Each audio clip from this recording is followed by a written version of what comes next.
Assalamualaikum. Ini Zaidi. Tiap-tiap hari, tepat 7 pagi, dia akan keluar pergi kerja. Macam mana dia pergi kerja? Mestilah dengan memandu aku. Apa lagi? Mula-mula aku pelik dengan perangai manusia ni. Ke Zaidi je yang macam ni? Berubah-ubah emosi dia. Entahlah, mungkin lain orang lain cara kot. Walaupun aku hanyalah sebuah kereta, aku juga merupakan tempat privasi untuk Zaidi. Menjadi ruang jeda untuk dia mengambil nafas seketika setelah seharian sibuk dengan rutin kehidupan. Tak kisahlah. Yang penting, setiap hujung minggu, Zaidi akan mandikan aku. Segarlah sikit badan ni bila atas jalan. Tak adalah malu sangat comot-comot. Meskipun aku hanyalah sebuah kereta, namun aku saksi dari dia bujang sehinggalah mendirikan rumah tangga.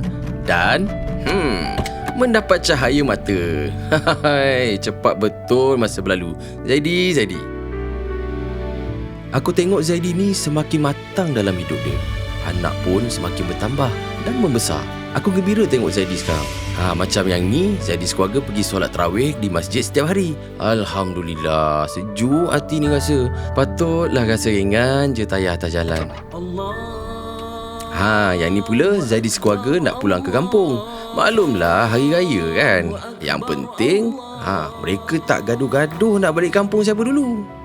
Macam sekarang, walaupun sangkut jam berjam-jam atas jalan, mereka sekeluarga tetap enjoy momen bersama.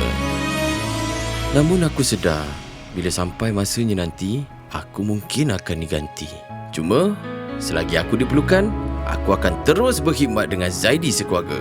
Bukan sekadar sebagai teman, tetapi sebagai ruang jeda keluarga ini menemui damai dalam perjalanan.